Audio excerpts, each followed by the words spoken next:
देश के मुसलमान युवाओं को सलीम वास्तिक का क्या मैसेज है? हाँ, मेरा मुसलमानों को ये मैसेज है, क्योंकि मुसलमान का मतलब मेरे भाई। हाँ जी। जो मेरे साथ पले बड़े, मेरे चाचा ताऊ, इनके बच्चे, औलादे, रिश्तेदार, तो भाई अपने इस्लाम को मानने से ज्यादा जान लो पहले। जब जान लोगे तब मानना फिर तो है ठीक। बिना जानने इस तरह आंख बंद करके अंधभक्ति में हम इस्लाम को मान रहे हैं। इस्लाम सबसे पहले हमें ही खाता है, मुसलमान को ही खाता है। इस्लाम कहता है कि ये दुनिया फानी है, इसकी कोई तैयारी नहीं करनी। नमाज पढ़ो, रोजे रखो, आखिरत की तैयारी करो। अब जब आदमी दुनिया को पहले ही फानी बता देगा तो ना तो इंजीनियर बनेगा, ना वो डॉक्टर बनेगा, ना वो वैज्ञानिक बनेगा, वो कोई कामयाबी की चीज करेगा ही नहीं, क्योंकि दुनिया काम बताई थी फानी। इसकी कोई तैयारी करनी नहीं है। वो बेचारा नमाज में, रोजों में, इन्हीं में टाइम खो देता है। वो खुद भी कामयाब नहीं होता है, देश को भी कामयाब नहीं होने देता। जब हम कामयाब होंगे तो देश कामयाब होगा। तो मुसलमान के बच्चों से यही गुजारिश है कि भाई स्कूल में जाओ, मदरसे छोड़ दो, स्कूल में जाकर शिक्षा हासिल करो, पढ़ो लिखो, अपनी इज्जत, भारत के अंदर तुम्हारी इज्जत तभी होगी जब तुम इस्लाम को लात मार दोगे। इस्लाम हमारा मजहब ही नहीं है, ये तो एक अरेबिक कंट्री यानी कि विदेशी कल्ट है। इसको तुम क्यों फॉलो कर रहे हो मजबूरी में? अगर हमारे पूर्वजों ने इसको फॉलो कर लिया मरने के डर से, हमें तो मौका मिल रहा है छोड़ने का, तो छोड़ दो यार। अगर कोई साबित कर सकता है कि कुरान अल्लाह की किताब है तो हम बैठे हैं, कभी भी किसी भी चैनल पे आगे डिबेट कर सकता है कोई भी मौलाना, कोई भी आलिम। जय हिंद, जय भारत। लोग हैं जो जैन, पारसी और अलग अलग धर्मों से आते हैं। बहुत सारे लोग ऐसे भी हैं जो किसी ईश्वर में आस्था नहीं रखते, मतलब वो नास्तिक होते हैं। इतना तो आपको पता होगा। पर एक जो नई बात है वो ये है कि पिछले कुछ सालों से पूरी दुनिया में एक नई कम्युनिटी बाहर आई है, एक नया समुदाय जिसे एक्स मुस्लिम कहते हैं। ये पहले मुस्लिम हुआ करते थे, इन्हें अपने समाज में कुछ कमियां नजर आई, अपनी किताबों में, अपने धर्म गुरुओं की बातों में। इन्होंने सवाल पूछे, जवाब नहीं मिले, और हुआ ये कि इन्होंने अपना धर्म छोड़ दिया। इसी विषय पर बातचीत करने के लिए हमारे साथ एक एक्स मुस्लिम है। ये पहले मुस्लिम हुआ करते थे, अब इन्होंने अपना धर्म छोड़ दिया है। क्यों छोड़ दिया, क्या दिक्कतें थी, क्या कमियां नजर आई, इन सब पर विस्तार से चर्चा करेंगे। हमारे साथ सलीम अहमद जी, जो सलीम वास्तिक के नाम से जाने जाते हैं, हमारे साथ स्टूडियो में। सर बहुत बहुत स्वागत है आपका। बहुत बहुत शुक्रिया। तो मैं आपको नमस्ते करूं, सलाम करूं या फिर वंदे मातरम? वंदे मातरम बेस्ट है हमारे देश। वंदे मातरम चलेगा? हाँ जी जी। तो सलीम साहब, जो पहला सवाल है कि आपका नाम था सलीम अहमद, पर अब आपका नाम सलीम वास्तिक, दुनिया आपको सलीम वास्तिक के नाम से जानती है। क्या हुआ ऐसा कि सलीम अहमद से आप सलीम वास्तिक बन गए? इस नाम के पीछे की कहानी क्या है? वास्तविक का जो मतलब होता है वो यही होता है कि वास्तविकता की डगर पे जो चलने लगता है वो वास्तविक होता है। तो मैंने वास्तविक को शॉर्ट करके वास्तविक कर दिया, जो भी फेमस हो गया। लिखने में भी अच्छा लगता है, बोलने में भी अच्छा लगता है। वास्तविक थोड़ा लंबा हो जाता है, वास्तविक छोटा सा हो जाता है जी। तो ये ट्रेंड मैंने खुद चलाया है और इसको लोग फॉलो कर रहे हैं। काफी लोग अपने नाम से आगे वास्तविक लगा रहे हैं जी। तो आप एक्स मुस्लिम हैं, नाम से ही क्लियर होता है कि आपने इस्लाम छोड़ दिया है। तो क्या कारण था आपको अपने धर्म में ऐसा क्या नजर आया कि आपने धर्म ही छोड़ दिया? एक्स मुस्लिम अलग कैटेगरी आ जाती है, मैं एक्स इस्लामिक हूँ। यानी कि मुसलमानों के साथ तो हूँ, मुसलमानों की कम्युनिटी के अंदर ही हूँ। उन्हीं के साथ रहता हूँ, उन्हीं के साथ बैठता हूँ। वही रिश्तेदार है, माँ बाप है, बहन भाई है, वगैरह वगैरह सारे। तो उसको हमने छोड़ा नहीं है, हम उसी के अंदर है और उसके अंदर रह के बदलाव करेंगे। हमें दूसरा धर्म अपनाने की जरूरत नहीं है, इसी धर्म को सही कर देंगे। पर टीवी वाले मौलाना कहते हैं कि Islam is a perfect religion, तो आपको ऐसी क्या कमी नजर आ गई? इस्लाम परफेक्ट होता तो हम क्यों छोड़ते? उसके अंदर ऐसी बहुत सारी आयतें हैं, जो कि 24 आयतें तो मैंने टोटल निकाल के रखी हुई है, जो कि मानवता के लिए और अदर धर्म के लोगों के लिए हानिकारक है। उनको मारने का आदेश देती हैं, उनसे नफरत करने का आदेश देती हैं। तो ये इंसानियत के लिए बिल्कुल भी अच्छा नहीं है। जैसे कि क्या कुछ बताएंगे? जैसे कि सूरह तौबा की आयत 25 है, 28 है, 29 है, 23 है, 123 है। सूरह बकरा की 198 है। ऐसे बहुत सारी आयत है, पूरी सूरह भी है। कुल या अय्युहल काफिरून ला अअबुदु मा तअबुदून वला अंतुम आबिदून मा अअबुदु। ये सारी मानवता के खिलाफ है। ये दूसरे धर्म के लोगों को मारने के लिए बोल रही है, उनको नजस बता रही है, टट्टी बता रहे हैं। अच्छा, ये बातें लिखी हैं? हाँ, ये लिखी है। ये आप कुरान से साबित कर सकते हैं? हाँ, ये 28 में नजस्सुल ये लिखा हुआ है। मतलब अगर मैं किसी और धर्म को मानता हूँ तो मुझे मल मूत्र के समान समझा जाए मल मूत्र के इस्लाम में? हाँ जी। तो जैसे सबके लाइफ में एक टर्निंग पॉइंट होता है कि एक जगह पर आकर हमें लगा कि हमें अपना रास्ता बदल लेना चाहिए, आपको ये कब लगा कि मेरा रास्ता अब यहाँ से अलग? ये काफी पुरानी बात होगी, जब मुझे समझ आई कि भाई ठीक है, मेरे को पता तो चल गया कि भाई ये इस्लाम जो है अल्लाह की किताब नहीं है। मैं बाकी धर्मों की नहीं बात कर रहा, मैं इस्लाम की बात कर रहा हूँ। मेरे को पता लग गया कि ये अल्लाह की किताब नहीं है, तो मैं काफी टाइम तक तो ऐसे ही रहा, किसी से कुछ भी नहीं बोलता था कि भाई अल्लाह है या नहीं है। फिर मैं मजार के ऊपर बैठा, मजार के ऊपर बैठने के बाद वहाँ जो लोग मेरे पास आते थे, दुखी परेशान, हर जगह से टूट के बिखरे हुए लोग, उनकी जेब भी खाली हो जाती थी वहां तक आते आते, फिर उनको हम लूटते थे। तो आपने कोई मजार बना भी रखी थी, मैंने हाँ, ये सुना था, आपने कोई ऐसे आर्टिफिशियल मजार बनाई फिर उसके अपना? हाँ, मैंने नारायणगढ़ के अंदर अम्बाला के पास मजार बनाई थी, और जो जिधर मैं बैठता था वो अम्बाला के अंदर थी, खेलन गांव के अंदर। तो किसी की मजार थी नहीं, आपने बनाई उसको? हाँ, वो सब खुद ही प्रोपगंडे होते हैं सब। जैसे जो मुसलमान, मान लीजिए मैं मुसलमान नहीं हूँ, तो मेरे और मेरे ईश्वर के बारे में, मेरे आराध्य के बारे में इस्लाम क्या कहता है? आपके ईश्वर को भी नरक में जलाने के लिए बोलता है कुरान, और आपके बारे में भी आपसे नफरत का हुक्म देता है मुसलमानों को, ईमान वालों को, या ए ईमान वालों, इन काफिरों से अतरंग दोस्ती ना करो।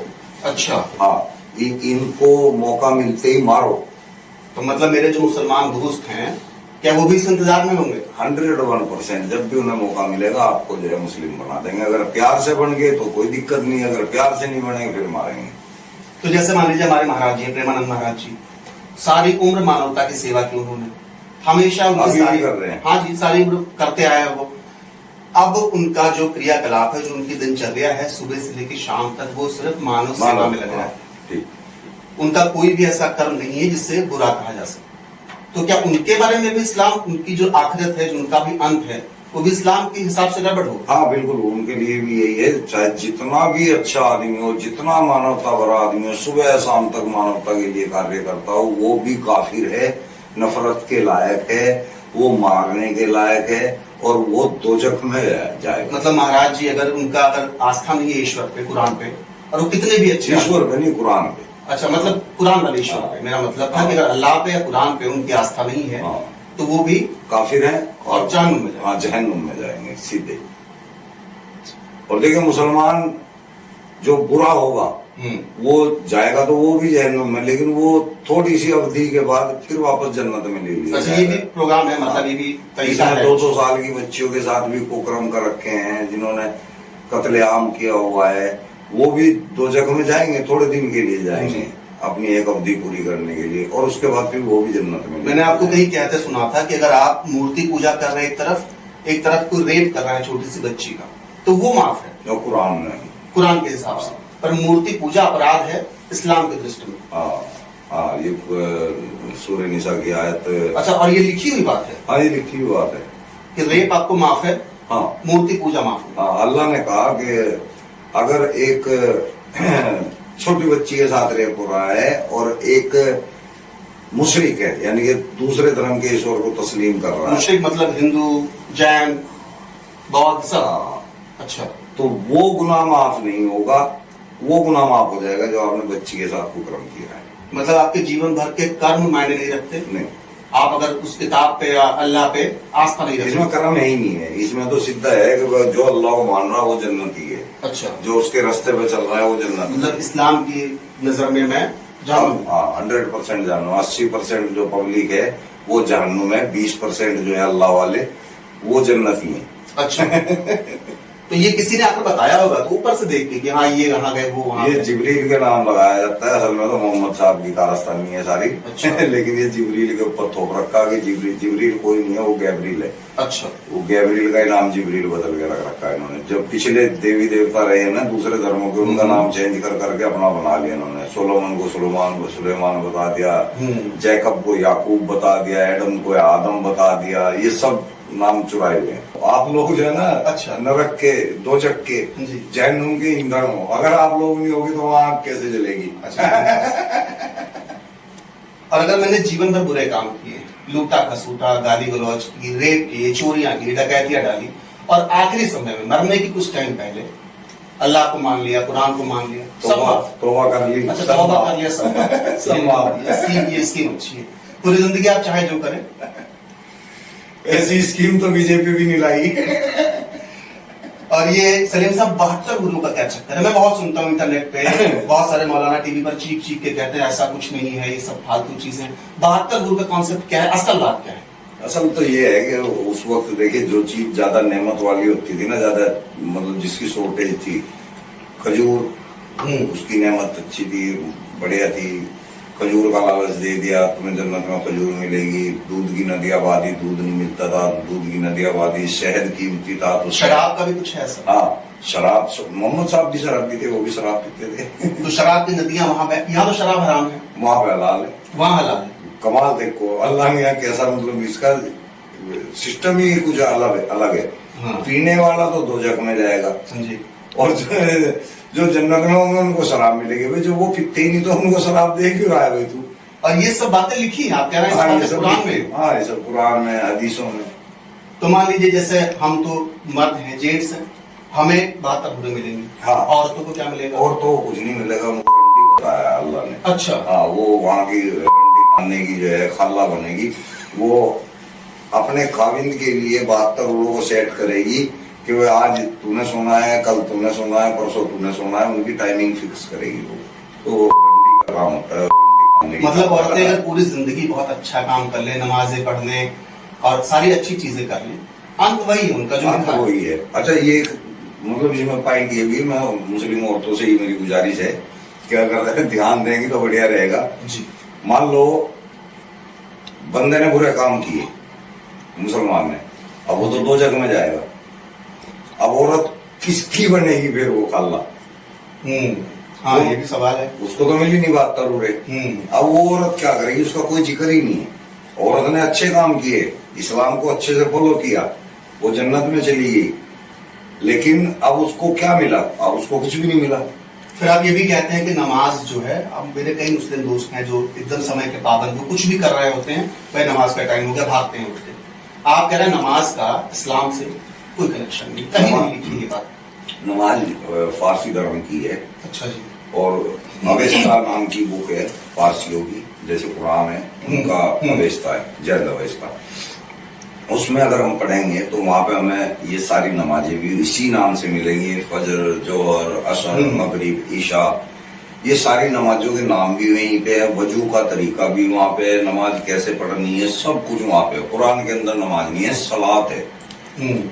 सलात के मायने होते हैं उर्दू, क्योंकि कुरान अरेबिक में है। जब मुसलमान इसका तर्जुमा करता है तो उर्दू में करता है, ना कि वो किसी और लैंग्वेज में करता है, उर्दू में करता है। उर्दू में सलात के जो मायने होते हैं वो राबता, दीदार, रूबरू, आमने सामने, चार तो ये मैंने बता दिए। इंग्लिश में अगर देखेंगे तो कम्युनिकेशन। सलात के मायने ये है। अब ये राबता, दीदार, आमने सामने, ये पढ़ा नहीं जा सकता, ये किया जाता है, कायम होता है यानी कि।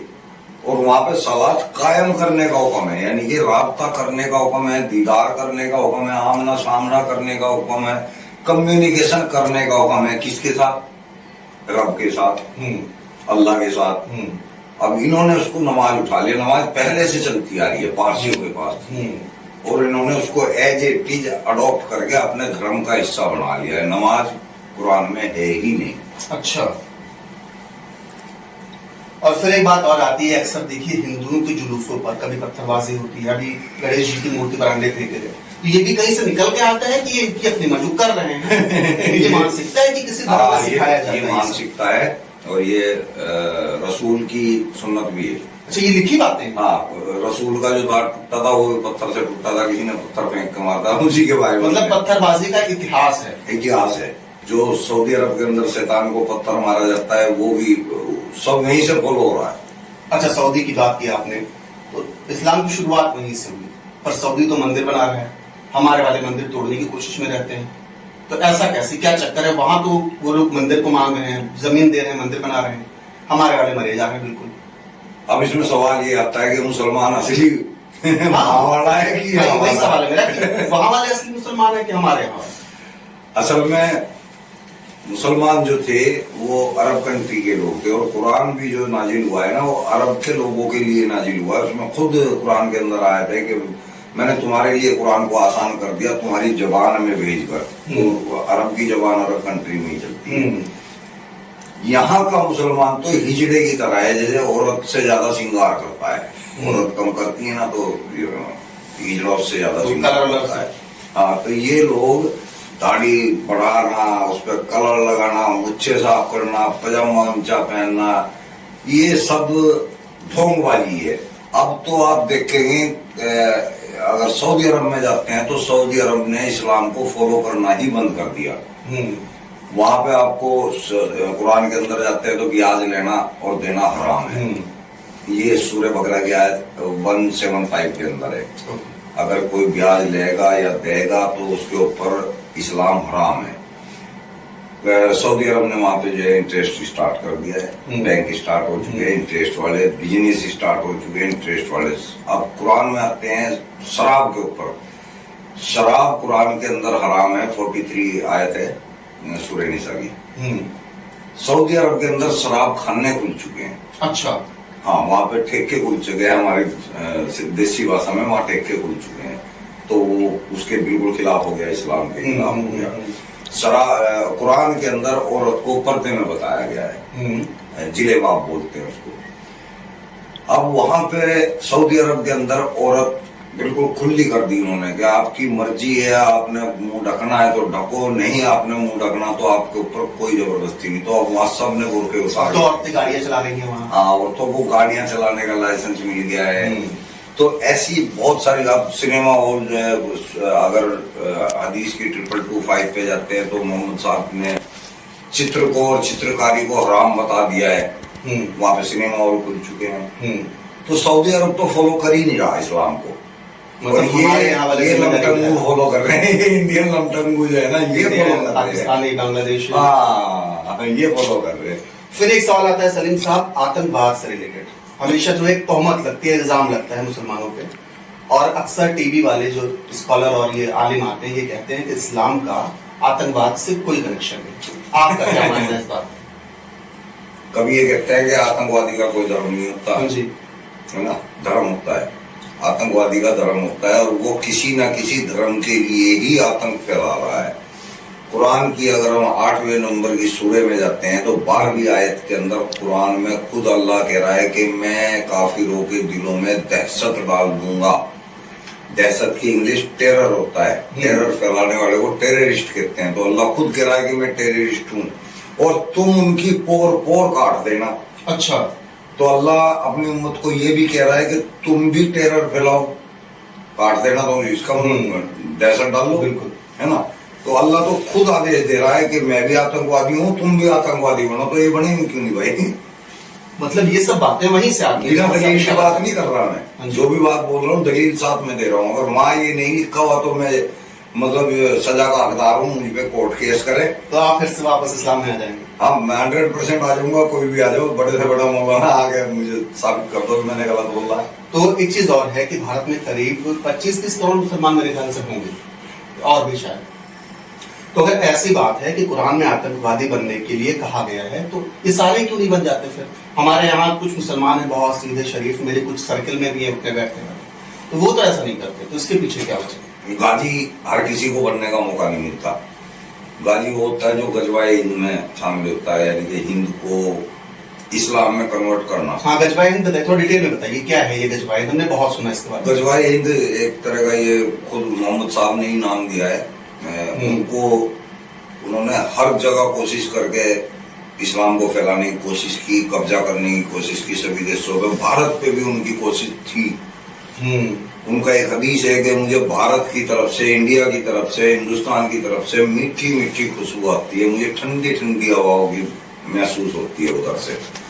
तो जो भी गजवाए हिंद में शामिल होगा, सुनन नसाई की 3175 हदीस नंबर है, जो भी गजवाए हिंद में शामिल होगा, पूरी हदीस बता देता हूँ कि मेरे 2 गुट होंगे। मोहम्मद साहब कह रहे हैं कि मेरे 2 गुट होंगे। एक वो जो ईसा इब्ने मरियम को फॉलो करते हैं, यानी कि ईसाइयत को फॉलो करते हैं। हाँ, एक वो जो गजवाए हिंद करेंगे, हिंदुस्तान के अंदर इस्लाम कायम करेंगे वो लोग जन्नत में सीधे जाएंगे, उनको नरक की आग से बचना, मतलब निकल जाएंगे साफ साफ वहां से बच के, अच्छा। तो सीधे जन्नत में जाएंगे। तो ये खुद मोहम्मद साहब का बयान है। तो मुसलमान कैसे देशभक्त हो सकता है, कैसे अच्छा हो सकता है? और हर कोई इसलिए नहीं होता क्योंकि एक उम्र होती है बच्चे की, जब तक वो कुछ समझ पाता है, जब तक वो कुछ करने लायक होता है, उस उम्र तक तो वो हिंदुओं से दोस्ती भी करता है, सिखों से भी दोस्ती करता है, फ्रेंड होते हैं उसके सब, क्योंकि अभी उसने इस्लाम को पढ़ा ही नहीं है।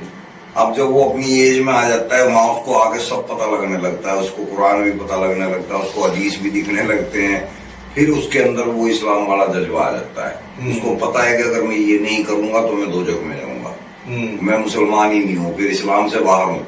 तो उसको कोशिश करनी पड़ती है, कभी जमातों में जाएंगे, आप देखते हो ना जमातों में जाते हैं, वहां पे यही तो काम करते हैं, दीन फैलाने का काम, ये भी गजवा हिंद में आता है। तो ये दीन फैलाने का काम करते हैं। अलग अलग टीम बनी हुई है इनकी, कोई नरम तरीके से करता है, कोई गर्म तरीके से। ये जो ISI, बोको हराम वगैरह वगैरह, ये जैसे मोहम्मद, ये संगठन ये गर्म तरीके से यानी कि मारकाट शस्त्रों के साथ कन्वर्ट करते हैं। जमाती लाइन जो है मोहब्बत से कन्वर्ट करते हैं, झूठी तारीफें करके कन्वर्ट करते हैं, सब गजवाए हिंद है। अच्छा जी, जैसे आपने उम्र की बात की कि एक उम्र के बाद समझ आनी शुरू हो जाती है चीजें। पाकिस्तान में 12, 13, 14 साल की लड़कियों की शादी 60 साल के व्यक्ति से कर दी जाती है। तो क्या ये भी कहीं लिखी हुई चीज है कि ये जायज है, ये लीगल है? लिखा हुआ भी है। अच्छा। कुरान के अंदर बच्ची की शादी की उम्र बता दी है कि जब उसको हैज आने लगे, हैज का मतलब महावारी जी। कई बार महावारी 11 साल में 12 साल में भी आ जाती है। तो अगर 11 साल में 12 साल में महावारी आ रही है तो वो शादी के लायक होगी। अच्छा। और आप ये जो 6 साल की 7 साल की आप बात कर रहे हैं, तो ये सुन्नत में आ जाता है। मोहम्मद साहब ने जो है 6 साल की आयशा के साथ निकाह किया था। सही बुखारी 5134 हदीस नंबर। उसने कुल 6 साल की बच्ची से निकाह किया था, खुद 54 साल की थी। तो ये सुन्नत में भी आ जाता है। तो इसलिए बुढ़े बुढ़े मुसलमान छोटी छोटी बच्चियों से शादी कर लेते हैं। पर इंडिया में नहीं होता ये? कौन कहता है इंडिया में नहीं होता? इंडिया अच्छा। बहुत केस हैं, अरे बड़े केस हैं भाई। और संविधान तो इसे गलत ठहराता है, लीगल बोलता है सर। हाँ, तो चोरी से करते हैं सारे काम। अच्छा। हाँ, ये क्या बता के करेंगे कि हम निकाह कर रहे हैं? क्योंकि निकाह तो रजिस्टर में होता है मस्जिद के, वो सरकारी तो नहीं है। उसको वहां पे ये भी नहीं लिखते कि इसकी उम्र कितनी है। तो ये भी एक तरीका है कन्वर्ट करने का, मतलब इस्लाम की तरफ लाने का, क्योंकि छोटी उम्र की बच्ची को क्या पता इस्लाम कुछ भी नहीं पता। हाँ। तो जैसे निकाह की बात चल रही है, कम उम्र में शादी की, एक चीज और बहुत सुनने को मिलती है अक्सर सोशल मीडिया पर, और बहुत सारे लोग बोलते हैं हलाला। हलाला क्या चीज है, थोड़ा क्लियरली बताइए, क्योंकि अलग अलग लोगों का अलग अलग वक्तव्य है इस बारे में। हलाला का जिक्र कुरान की सूरह बकरा की 23 के अंदर है। अगर मान लीजिए मैंने अपनी बीवी को गुस्से में या किसी वजह से भी तलाक दे दी, और वो 3 तलाक मैंने कंप्लीट कर दी। अब कंप्लीट होने के बाद मुझे कहीं से खबर मिलती है कि भाई जिस वजह से तुमने तलाक दी है वो तो वजह थी नहीं, तेरे को गलत हुआ महसूस, तो मैं जाकर अगर अपनी बीवी से माफी मांगता हूँ और मैं कहता हूँ मेरे से गलत हो गया, चलो वापस आ जाते हैं, तो वहां बीच में अल्लाह मियाँ कूद गया। अच्छा।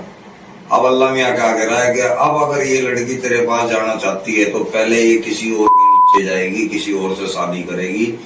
जब वो दिल भर के इसके साथ सेक्स कर लेगा और फिर तलाक दे देगा, तब ये तेरे पास निकाह में आ सकती है, नहीं तो ये हराम है। और ये चीजें लिखी हुई? हाँ, ये सूरह बकरा की 230। मतलब आज भी हमारी सोसाइटी में हलाला है, होता है? हाँ, मैं अभी तक मेरी खुद की भाभी के साथ हुआ है। मेरे भाई ने गलती कर दी थी, बड़ा भाई है मेरा, उसने गलती कर दी थी और मेरी भाभी को हलाला करना पड़ा। किसने किया? मेरे खुद भाई ने, चाचा के लड़के ने। आपने भी ऐसा कुछ किया है कभी? मैंने तो वो उस पे किया ना, मजार के ऊपर था जब 2 हलाला किए मैंने, वो तो उसमें तो मुझे उजरत भी मिली है। उजरत का मतलब पैसा। अच्छा। हाँ, मतलब हलाला करने का पैसा भी मिलता है? हाँ, अगर बाहर से मौलवियों से कराते हैं तो वो पैसा लेते हैं। अगर कोई घर का रिश्तेदार मिल जाए तो उसको लुगाई मिल गई फ्री में। तो ऐसा भी तो होता होगा कि मान लीजिए ऐसा भी होता होगा कि आपने किसी को हलाला करने के लिए कहा और वो तलाक न दे तो? ऐसे बहुत होते हैं कि अच्छा, होता है कई बार। हाँ, ये इंडिया में भी हो चुके हैं कि एक बुड्ढे ने हलाले के लिए तैयार हुआ और उसने निकाह कर लिया। वो कह रहे कि भाई 2 तलाक, तो वो कह रहे हैं मेरे को दोबारा मिलने की नहीं ऐसी, मैं क्यों दूं? क्या सोल्यूशन क्या होता है इसका, हल क्या है फिर? तो कोई हल नहीं, वो उसी के पास रहेगी जब तक वो तलाक नहीं देगा। लड़की की मर्जी हो या ना हो? नहीं, लड़की की कोई मर्जी नहीं है। लड़की को तो इस्लाम के अंदर कोई भी हक नहीं है, किसी भी तरह का कोई हक नहीं है। ना वो अपनी मर्जी से शादी कर सकती है, ना ही वो तलाक दे सकती है। मतलब है ही नहीं कुछ। वो अपने शरीर को छुपा के फिरेगी, मुंह को छिपा के फिरेगी, बाजार नहीं जा सकती, जाएगी तो किसी बच्चे को साथ में लेके जाएगी या किसी आदमी को साथ लेके जाएगी। आजादी नहीं है उसको। पढ़ने लिखने की भी नहीं है, पढ़ने लिखने की आजादी है, लेकिन मदरसे में भी जाना जरूरी है। जब तक अभी जी हाथ ना फेर ले लोंडिया, जब तक फिर वो लोंडिया मदरसों पे बड़े इल्जाम लगते हैं कि लड़कों के साथ भी शोषण होता है। हाँ, इसकी भी इजाजत मिलती है? इजाजत क्या, ये गिलमेबाजी इस्लाम के अंदर शुरू से है। मोहम्मद साहब के साथ भी हुआ है। अच्छा। हाँ, उसके चाचा ही फेर लेते हैं उसको। और ये बातें हदीस में हैं। आप मतलब अपनी तरफ से नहीं भोंक रहे हम। नहीं, वही हम जानना चाहते हैं। जैसे मुझे इस्लाम का नहीं पता, आप समझिए बात। हाँ। मैंने आपसे बातचीत सिर्फ इसलिए की कि ये बातें बाहर होती हैं, टीवी चैनल्स पे होती हैं या यूट्यूब पे होती हैं, तो इन बातों का कोई आधार है कि सब? नहीं, आधार है। नंबर देते हैं हम तो साथ में, आदमी खुद भी चेक कर लो बैठ के, बंदा झूठ तो नहीं बोल रहा। अच्छा। अभी हाल फिलहाल यूट्यूब पे एक वीडियो आया, एक क्रिएटर है, दिल्ली की ही है, उन्होंने एक वीडियो डाला कि जैसे बाकी धर्मों में, हिंदुओं में जब शादी होती है तो लड़की की तरफ से दहेज दिया जाता है, इस्लाम में इसका उल्टा है। दहेज लड़की को मिलता है मेहर की शक्ल में। मेहर क्या है? क्या ये दहेज है या कुछ और? नहीं, मेहर दहेज नहीं है, मेहर उजरत है।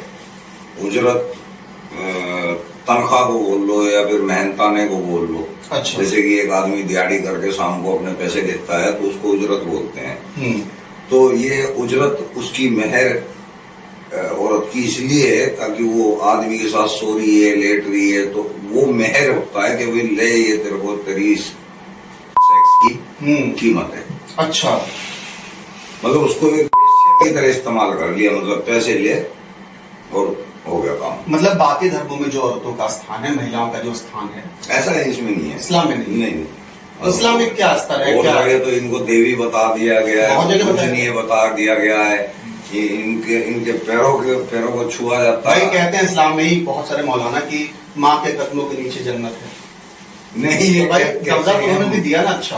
कहते ही है माँ के कदमों के नीचे जन्नत है, कहीं मतलब है नहीं है ऐसा कुछ। स्क्रिप्चर नहीं है ऐसा कुछ, वो बस कहते हैं, जबानी बोलते हैं। और ये हिंदुत्व से लिया हुआ है, इनका अपना नहीं है इस्लाम। हमारे में जो देवी देवता है, पहले हम सीताराम बोलते, फिर राधे कृष्ण बोलते हैं, गौरी शंकर, देवियों का स्थान पहले उनका स्थान है। तो ऐसा कुछ है इस्लाम? राधे कृष्ण इस्लाम में ऐसा कुछ नहीं, इस्लाम के अंदर तो औरत की अकल ही आदि बता दी है उसको। अच्छा, ये भी है कि आधी अकल? हाँ, आधी अकल के। अगर उनकी कोई गवाही होनी है तो अगर औरत है तो 2 होगी, आदमी है तो 1 होगा।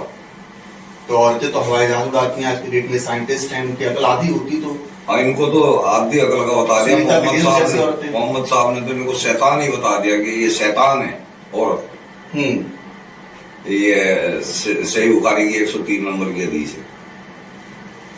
अब औरत की बात कर रहे हैं आप, हमारे यहाँ नुपुर शर्मा, नुपुर शर्मा ने कोई चीज कोट कर दी थी, लिखी हुई बात कि वो लिखा हुआ है, उसके बाद वही सरतन से जुदा टाइप धमकियां, बहुत सारी रेप करने की धमकियां। आप ऐसे खुलेआम घूमते हैं, ये सब बोलते हुए आपको डर नहीं लगता? डैडी जी बैठा है ना, कोई तो कोई हम टंगू आके बैठ जाएगा ऐसे ही। कुछ कर रखा है जीवन के अंदर, हमें पता है कि अगर कोई हमारे को हाथ लगाने आएगा उसका हाथ तोड़ के उसके पिछवाड़े में डाल देंगे, इतना दम है। पर कभी धमकी मिली? चांस? धमकी वगैरह तो रोज का काम है। कितने फोन लगभग आते होंगे आपको रोज के? तो यार 1000 आ जाए, 500 आ जाए, सारा कुछ पता नहीं है। और धमकियां कितनी मिलती है रोज? धमकियां 15-20 फोन तो आ ही जाते हैं। हम तो कॉमेडी करते हैं उनके साथ भी। मैंने अभी तो रिकॉर्डिंग सुनी थी, मैं अमरीशपुरी बोल रहा हूँ यार। इस तरह तो ये भी करता हूँ। तो कौन, मतलब फोन कौन करता है? ये युवा लोग की मौलवी मौलाना भी फोन करते हैं? हाँ, मौलवी भी करते हैं और ज्यादातर युवा करते हैं। और करते नहीं, इनको चढ़ाया जाता है बाकायदा, इनको इंजेक्शन लगाया जाता है। अबे तुम मुसलमान के बच्चे, अबे तुम सुन रहे हो बैठ के, उसके अंदर हवा भर देते हैं। वो फिर जुनून, एक तो मेरे को कह रहा, रो के कह रहा, मुझे तू मिल गया तो तेरे कर्तन पे इतनी कुल्हाड़ियां मारूंगा, रो के कह रहा कह रहा है कि मैं तेरा खून पी जाऊंगा, बहुत भयंकर तरीके से। मैं कहा यार क्या रखा नस्लों को, देखो यार। कन्हैया लाल के साथ यही हुआ था। हाँ भाई, अगर कोई अल्लाह मियाँ है जी। तो साला हमें इतना दम तो होगा कि वो अगर हम कुछ बुरा करेंगे हमें दो जगह में डाल देगा। इतना दम तो उसमें होगा, तुम्हारे को यकीन भी होना चाहिए कि अल्लाह में इतना दम तो है। तो फिर तुम क्यों साढ़े पजामे से बाहर निकल रहे हो? अपने अल्लाह से ही दुआ करो ना, कैसे उठा ले। इसका अजाब ये हमारे को कोई अजाब नहीं आ रहा। हवाई जहाजों में सफर करते हैं, शानदार कोठी बना रखी है, बढ़िया मकान बना रखा है, बढ़िया ऑफिस बना रखा, गाड़ियों से आते हैं, गाड़ियों से जाते हैं, तो मौज हो रही है। ये सारे टेंशन लगाते फिर हो जाएंगे क्योंकि इन्होंने कुछ सीखा ही नहीं।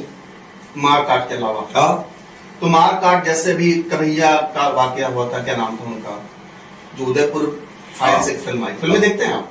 हाँ, आपने उदयपुर फाइल्स देखी? हाँ। तो क्या वो कहानी सच में कोई प्रोपेगेंडा है या सच में? नहीं, ये सत्संग से जुदा ये तो है ना। ऐसा होता है? हाँ, ये तो सजा है।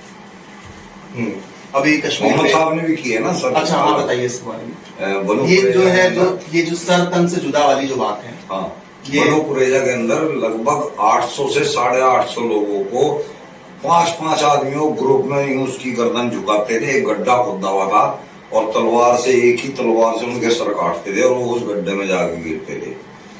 800 से ज्यादा लोगों का कत्ल किया मोहम्मद साहब ने, वहीं से चल रही है अपने हाथ से। हाँ, और आगे भी वो है, हुक्म है आगे को अगर फिर से पुनर्जन्म का मौका मिले, वैसे इस्लाम में तो पुनर्जन्म मेरे ख्याल से है नहीं मानते, हमारे धर्म में मानते हैं। अगर आपको फिर से जन्म मिले तो आप कौन से धर्म में पैदा हो? अगर आपके पास ऑप्शन, मैं हिंदुस्तान की संस्कृति में पैदा होना चाहता हूँ। किसी भी धर्म में नहीं, संस्कृति धर्म सनातन संस्कृति है ना। क्या अच्छा लगता है आपको सनातन? सनातन वो तो सभी जीवों की बात करता है।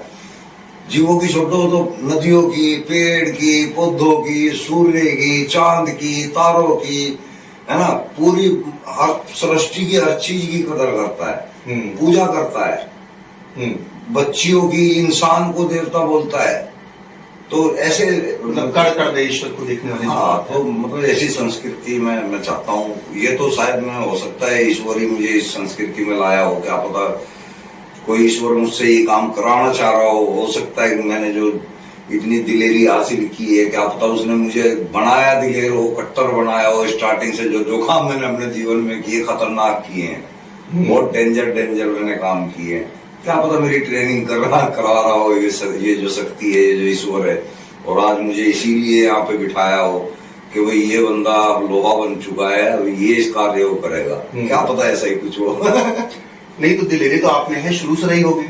पहले तो आप शायद शुरू में नहीं थी। अच्छा जी, मैंने कहीं सुना कि आप शुरू में मौलवी भी थे कुछ समय तक। तो ये चेंज कैसे अचानक? मौलवियत में मैं हो चुका था एथिस्ट। अच्छा, तभी हो चुके थे? हाँ, तभी हो चुका था। फिर तो ये धंधा था, मौलवियत भी मैंने धंधे के तौर पे की थी। सनद भी मैंने जो है फर्जीवाड़े के तौर पे ली थी। बताने में मेरे को कोई बुराई नहीं है। ऐसे तो बहुत से लोग होंगे जो इस्लाम को मन ही मन छोड़ चुके होंगे और बाहर आने में डरते होंगे। लाखों करोड़ों लोग हैं टच में आपके संपर्क करो। हाँ, बहुत। अभी वीडियो दिखा दूंगा, ऐसे बहुत लोग हैं। अच्छा। जो मतलब मेरे साथ बैठ कर तो मोहम्मद को भी खुल्ला, अल्लाह को भी खुल्ला, ऐसा अल्लाह होता है, ऐसा होता है, इस तरह बोलते हैं। लेकिन जब मुसलमानों के बीच बैठ जाते हैं, इंशाअल्लाह, अल्हम्दुलिल्लाह, माशाअल्लाह। वजह क्या है? डर, समाज का डर, समझने का डर और बाइकाट का डर। उससे ऐसी बाइकाट कर देंगे, उसके बच्चों की शादियां नहीं होगी, उसके संपर्क नहीं करेंगे, शादी ब्याह में नहीं बुलाएंगे। इस चीज का डर बहुत बड़ा है, इससे डरते हैं। मतलब बहिष्कार का डर। बहिष्कार कर देते हैं, इससे डरते हैं। एक चीज और देखते हैं हम लोग कि जहाँ 100 हिंदुओं की कॉलोनी है या और भी धर्मों के लोग हैं, वहाँ 4 घर मुसलमान बड़े आराम से सर्वाइव कर जाते हैं। पर अगर 100 मुसलमान हैं तो फिर वो बोर्ड लगाते हैं हिंदू के, हमें घर बेचना है, हम यहाँ से जाना चाहते हैं। इसके पीछे क्या? वो दुखी हो जाते हैं ना, फिर वो इस कर्ज को से बहुत दुखी हो जाते हैं। ये लोग जो है ना बहुत परेशान करते हैं। आप लोगों ने देखी होगी, ताजी एक वीडियो आई है, उसमें मुसलमान कह रहा है कि हम मंदिरों को तोड़ देंगे, मंदिर अच्छी चीज नहीं है, गंदी चीज है। तो जब वो हिंदू बेचारा अपनी गली में रहता है, वो जोर से पूजा नहीं कर सकता, आरती नहीं उतार सकता, जोर से थोड़ा सा भी आवाज भी नहीं कर सकता, ऐसी है ना।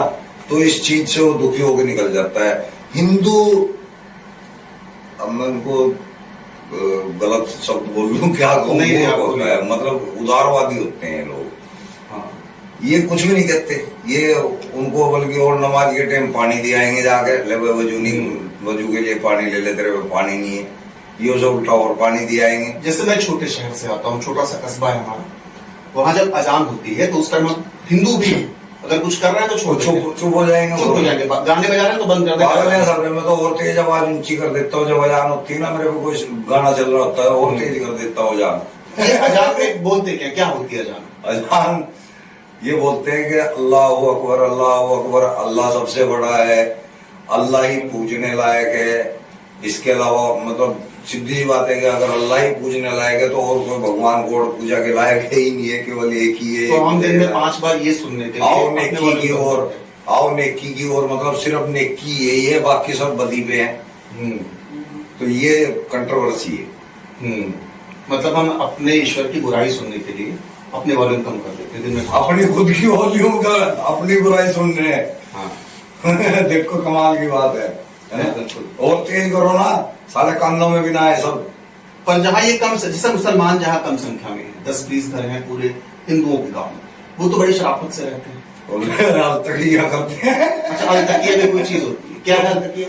अलतकिया ये है कि अगर तुम कम हो तो ऊपर से मिट्टे बन जाओ। अच्छा, दिखाओ कुछ और। अगर तुम्हें इस्लाम की भी बुराई भी करनी पड़ जाए तो तुम इस्लाम की भी बुराई कर लो। कब तक? जब तक कि तुम मेजॉरिटी में ना आ जाओ। अच्छा, उसके बाद ताकतवर ना हो जाओ। जब तुम ताकतवर हो जाओ तो तुम्हारे ऊपर फिर फर्ज हो गया इस्लाम को कायम करना, काफिरों को मारना, उन्हें खदेड़ना, ये फर्ज हो गया। मतलब जो कश्मीर में हुआ था, हाँ, इस्लाम की दृष्टि से सही था। वो सूरह तौबा की आयत नंबर 5 पे हुआ कि जहां पाओ, जब हुर्मत के 4 महीने बीत जाए, तो उस वक्त हुर्मत के 4 महीने बीत चुके थे। जो वो कश्मीर में हुर्मत मतलब पाक महीने होते हैं। अच्छा। मुहर्रम है, रजब है और 2 नाम और है, तो ये बीत चुके थे। जब हुर्मत के 4 महीने बीत जाए तो मुशरिकों, मूर्ति पूजकों को जहां पाओ वहां मारो। इन्होंने भी धड़ा ढूंढ ढूंढ के मारा है ना। उनको तब तक मारो जब तक कि वो कलमा ना पढ़ ले। उन्होंने कलमा पढ़ाया, कईयों ने पढ़ा तो छोड़ दिया उन्होंने, है ना। उनकी औरतों को गुलाम बना लो, बस ये काम वहां पे नहीं हुआ। गुलाम नहीं बना। मतलब जो बांग्लादेश में, अभी बंगाल में भी हमारे यहाँ हो रहा है, ये सब कुछ इस्लामिक नजर से सही है। सब इस्लामिक नजर से सही है। ये इस्लाम नहीं है, गंद की किताब है, कूड़ा है, इसको फेंक देना चाहिए। सऊदी अरब ने फेंक रखा है। बड़ी बात कर रहे हैं। अरे सही बात कर रहा हूँ भाई, सऊदी अरब ने फेंक दिया है। वो सिर्फ हज के लिए आज चालू किया हुआ उसने, पैसे की वजह से। नहीं तो वो हज भी बंद करवा देगा। एक टाइम आएगा वो हज भी बंद कराएगा। आप गए हज पे? नहीं, मैं तो नहीं गया। मैं आप काम, मेरी बहन अभी ताजी होके आई है। वहाँ कोई वो है, कोई पत्थर है जिसको लोग चूमते हैं, तो भी एक तरह का, तो मूर्ति, एक तरह की मूर्ति है। और कुछ दिन पहले टट्टी में लगा हुआ था, मूतते थे उस पर लोग। हाँ, उसे जिसको ये चूम रहे हैं ना, अब से कुछ साल पहले वो पखाने में लगा हुआ था, वहां मूतते थे वो लोग इस पे। और वही पत्थर, उसी पत्थर को फिर सऊदी ने लिया, खरीदा, फिर अभी वो यहाँ लगाया सऊदी अरब के अंदर। तो एक तरह से तो वो भी मूर्ति पूजा ही हुई। मूर्ति पूजा है ना, पत्थर ही है ना, वो तो हराम है। हराम है। तो दोनों एक साथ कैसे? दोगले है ना, खुद ही कह रहे हैं मूर्ति पूजा हराम है और तुम भी वही कर रहे हो। मूर्ति होगी ना वो एक तरह की आकृति होगी ना, उस आकृति को तुम पूजा। भाई आकृति से इतनी नफरत है, अभी कश्मीर में हजरत बल दरगाह में अशोक चिन्ह को तोड़ दिया गया। हाँ, ये भी इस्लाम सिखाता है। हाँ, इस्लाम के अंदर मूर्ति हराम है ना। नहीं, किसी चीज की भी तस्वीर हो जीव की, अच्छा, वो हराम है। तो वहां पे उस जीव की शेर की वो तो हमारा राष्ट्रीय चिन्ह है। पर उनके लिए तो हराम है ना। वो तो नोटों पे भी, आपके पासपोर्ट पे भी है। तो वही लेके आप जाते हैं ना, ये यही तो दोगले होते हैं। इनकी जेब में रखा हुआ है नोट और नमाज पढ़ रहे हैं। उधर ये अशोक स्तंभ वहां पे तोड़ के आगे, वहां तो तुम नमाज भी नहीं पढ़ रहे थे। तुम्हारे जो जेब में नोट होता है तब नमाज पढ़ रहे होते हो। तो मुसलमान हुए नहीं, फर्जी है सब। अशोक स्तंभ तो हमारे पासपोर्ट में बना, लेके आप जाते हैं हज करने, हज करने के लिए जा रहे टांग पे घूमते हैं। तब क्यों नहीं फाड़ देते उसको? तो भी फाड़ देना चाहिए। हाँ, फिर तो डिपोर्ट कर दिया जाएंगे। ये दोगले हैं भाई, ये दोगले हैं। ये एक साइड नहीं होते, दोनों काम करते हैं। उसी को हराम भी बताते हैं, उसी को इस्तेमाल भी करते हैं। मोबाइल को हराम भी बताते हैं, मोबाइल के बगैर जिंदे भी नहीं है। वही मौलाना जो टीवी को हराम बताते थे, वही मौलाना आज टीवी पे बैठ के डिबेट कर रहे हैं। मैं कहने वाला था, कुछ टाइम पहले भी फतवा आता था कि टीवी हराम है, शैतान है। अब ये लोग उसी पे बैठ के डिबेट कर रहे हैं और इस्लाम सिखा रहे हैं लोगों को, तबलीग के कर रहे हैं। सलीम साहब, एक चीज और है कि बहुत सारी लड़कियां, हिंदू लड़कियां, मुसलमानों को मुंह बोला भाई मानती है, राखी बांधती है। तो क्या मुंह बोले भाई बहन का भी रिश्ता इस्लाम में है? वे सगी बहन को पेल देते हैं, वो बोलता तो बहुत दूर की बात है। मोहम्मद साहब ने खुद अपनी बहू पेल ली, जैनब। नहीं, ये लिखी बात है तो कहने की बात होगी बस। कहने की नहीं, लिखी हुई है भाई। कहाँ लिखी? कुरान में लिखी हुई है, सूरह अल-अहज़ाब की आयत नंबर 37। क्या है पूरा वाक्य, थोड़ा डिटेल बताइए। अगर इसकी तफसीर पढ़नी है पूरा वाक्य तो तफसीर से पता चलता है। मोहम्मद साहब एक जंग से आए थे और बदहवासी में उन्होंने फौरन दरवाजा खोला घर का, तो अंदर जो है उनकी पुत्र की वो बहू जो है वधू, वो अर्ध नग्न हालत में यानी नहाने की तैयारी में थी या नहा चुकी थी। एकदम से जब मोहम्मद साहब ने कपाट खोले तो सामने वो ऐसे दिखी। अब मोहम्मद साहब को मुंड बन गया। मोहम्मद साहब बोले माशाअल्लाह। उसने बेचारी ने कहा भी कि हुजूर मैं तो अपने बाप की तरह देखती हूँ आपको। तो उसने उसी टाइम कुरान में आयत उतार दी कि अल्लाह दिलों को बदलने वाला है, यानी कि तू अभी मेरे को बाप के बराबर समझ रही है, कल वो कसम समझेगी मेरे को, तो वो होगी सेटिंग। तो मतलब मुंह बोले रिश्ते नहीं है? नहीं है, अल्लाह ने खुद बोल रहा है माकाना मोहम्मद आबा, यानी कि जब ये बात आई कि मोहम्मद साहब आपकी जो आप बहू के साथ ऐसा रिश्ता निभा रहे हो ये तो हराम है, ये तो आपके बेटे की बहू है। तो उसने कहा कि मुंह बोले रिश्ते इस्लाम के अंदर लागू नहीं है, मुंह बोलना कोई रिश्ता मानना नहीं जाएगा। अपने आप को बचाने के लिए इसने इस रिश्ते को ही हराम बता दिया। तो अगर ये मुसलमान हिंदू लड़कियां सोचती हैं कि कोई हमें मुसलमान भाई बना लेगा, तो नहीं बनाएगा, भाई बना ही नहीं सकता, ये इस्लाम के अंदर है ही नहीं। मतलब मौका पड़ने पे उनके साथ गलत हो सकता है, कुछ भी कर सकता है। मेरे से बहुत सर्किल में लड़कियां हैं जो राखी बांधती हैं मुसलमानों को, मेरा भाई नहीं है। गलत है, वो तो सच्चे दिल से मानती हैं। हाँ, लेकिन मुसलमान इसको मान ही नहीं सकता, मुसलमान मजबूर है। अब एक चीज और कि जैसे मेरे एक दोस्त है, मान लीजिए लोग साथ साथ पढ़ते हैं, ईद पे मैं उसके घर जाता हूँ हर साल, दिवाली पे वो मेरे घर आता है, हमारे यहाँ मिठाइयाँ भी खाता है, त्योहार भी मनाता है, तो क्या वो भी गलत कर रहा है इस्लाम के हिसाब से? 100% उसको भी सजा है? हाँ बिल्कुल है। अच्छा, अब एक और जरूरी चीज है सलीम साहब के, आपकी वजह से क्या अब तक किसी ने इस्लाम छोड़ा? बहुत सारे ये बेटा, एक तो सामने ही। लगभग कितने? एक टाइम तो था मैं गिन लेता था, अब तो ज्यादा हो गया, अब तो मैं कैसे 100, 200, 500? इससे भी ज्यादा भाई। अच्छा। हजारों में तादाद हो चुकी। मतलब आप अपने गुनाह बढ़ाते ही जा रहे हैं हिसाब से। मैं मानवता को खड़ा करता जा रहा हाँ जी। हूँ, बेशक इस्लाम के हिसाब से मेरे लिए 2 जग बढ़ती चली जाए, मुझे परवाह नहीं है। कई बार रोते बिलखते लोगों के भी फोन आते होंगे, लड़के हाँ, परेशान हैं, निकलना चाहते हैं, बहुत हाँ, तो दर्द उनको भरा हुआ है भी उनके अंदर। उनको भी सलाह देते हैं? हाँ, मुसलमानों के भी फोन आते हैं जो अंदर से बेचारे मतलब फंसे पड़े हैं, निकलना चाहते हैं कि यार सलीम भाई मैं तो खुद दुखी हो गया हूँ, कैसे करूँ, अगर मैं बोलने लगूँ तो मुझे मार देंगे, मेरे से नफरत करने लगेंगे। मैंने कहा भाई बोल मत, जब तक माहौल अच्छा ना हो जाए तब तक जो है लगे रहो, जैसे भी अलतकैया करते रहो। अलतकैया तुम्हें इस्लाम से मिल ही चुका है, तो सब एक्स मुस्लिमों की तरह इस्तेमाल कर लो, अपने फायदे के लिए इस्तेमाल कर लो। और भी बहुत सारे एक्स मुस्लिम हैं जो यूट्यूब वगैरह पर बहुत, अब तो बहुत है, एक टाइम था कि कोई नहीं होता था, अब तो बहुत है। तो आपके टच में होते हैं सारे लोग? सब मेरे ख्याल से तो कोई ऐसा एक्स मुस्लिम नहीं है जो मेरे साथ टच में ना हो, सभी है टोटल। महाराज जी से भी बड़ी अच्छी जान पहचान है आपकी उतना? जति नरसिंह जी, इनसे भी है, और भी स्वामी हैं काफी बड़े बड़े जो है, बागेश्वर से भी है, अनिरुद्धाचार्य से है, प्रेमानंद जी से भी है, और वहाँ पे वृंदावन में काफी है। सारे बड़े काफिरों से आपका उठना बैठना है। अब एक चीज और सलीम साहब की, आखिरी में चलते चलते